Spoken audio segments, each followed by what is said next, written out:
Jamaicans face possible jail time for water wastage as drought situation worsens. And in sport, high hopes for the Reggae Boys in the upcoming Gold Cup. I'm Ricardo Robertson. This is Caribbean in 10 for Wednesday, May 22nd, 2019. I'll be back with the details after the break.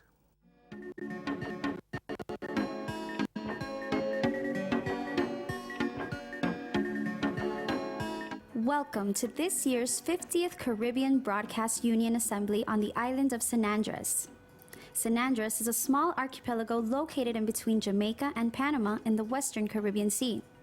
A lush, exotic island rich in culture, history, gastronomy, and breathtaking scenic views.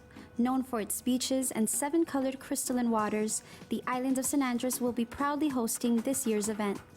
CBU members will enjoy top-of-the-line accommodations for an unforgettable experience in San Andres, connecting Caribbean nations through this year's 50th edition of the CBU Assembly.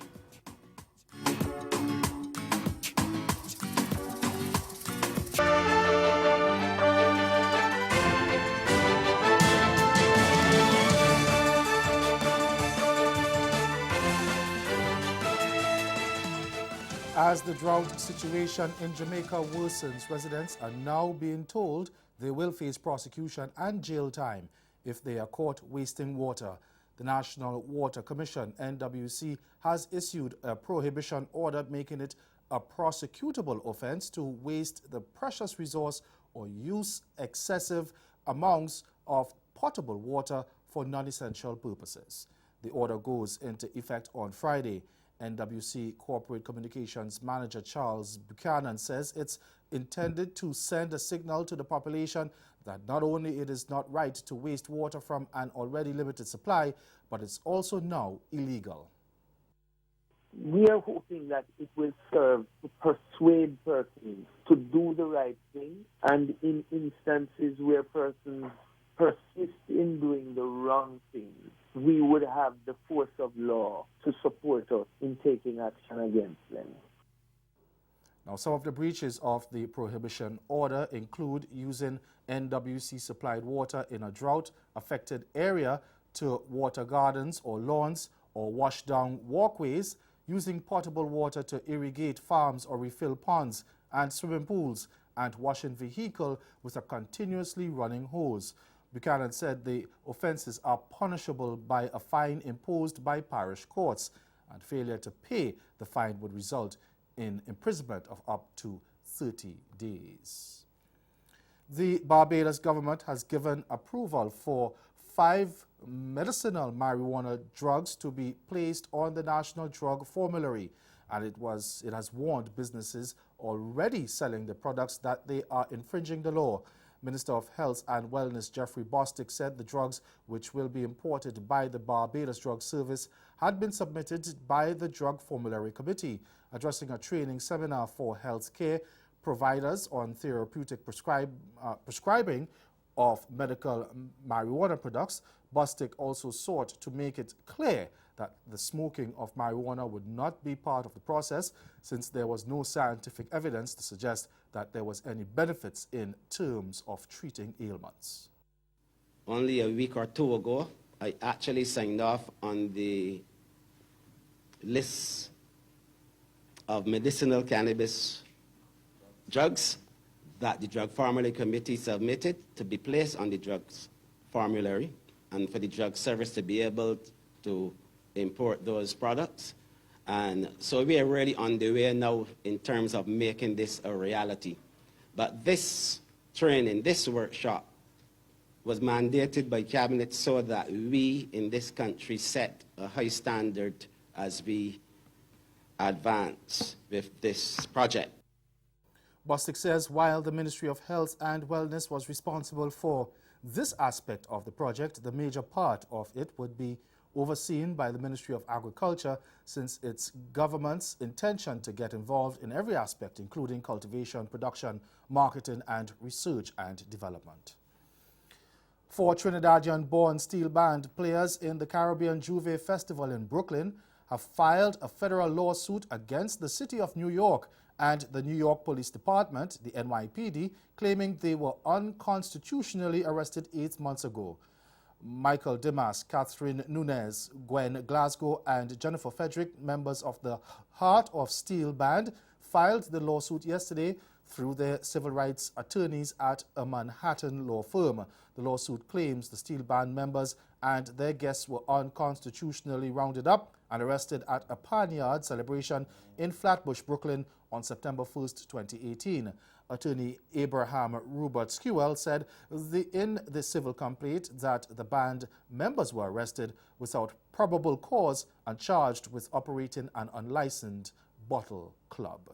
And stay with us, your Midday Sport is next.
A football analyst believes that Jamaican-born winger Leon Bailey, along with other overseas players, will be a major boost for the Reggae Boys in the upcoming Gold Cup. TVG's Simon Preston has that story. 21-year-old Bayer Leverkusen player Leon Bailey is one step closer to representing Jamaica as he's part of Jamaica's player pool released on Monday by CONCACAF ahead of next month's Gold Cup tournament. Earlier this month, agent of Bailey, Craig Butler, told TVJ Sports that the attacking winger had agreed to don the colours of Jamaica. Bailey, who is currently recovering from a hamstring injury, is expected to be fit in time for June 7 when the final 23 is due to be named. 26-year-old Manchester United attacking midfielder Ravel Morrison, who now plays for Östersund in Sweden, is also in the mix after finally acquiring his Jamaican passport. Another new face that is in the mix is Jamaican-born Daniel Johnson, who plays for Preston North End in the English Championship. TVJ Sports football analyst O'Neill 1878 Meredith rates Jamaica's chances highly. I think with Leon Bailey there, I don't know what form Ravel Morrison will be in, and don't know if he's really playing any football. A lot of persons says he's in Sweden. I hope not enjoying the Alps. I think that when you look at the team and the number of players and the experience that is within the squad, I think they can go very far. In fact, the expectation is going to be that they will have to either go to the finals or win it. Meredith also speaks about players he feels should have made the 40-man cut. I think that 4 names that I thought should have been there would have been Thomas from Waterhouse, Simpson also from Waterhouse, and I was looking forward to maybe Hamilton getting a call from Cavaliers and also Messi Marsh, but when I look at the overall squad, I just say it still shows me I still share some optimism of we doing really well at the School Cup.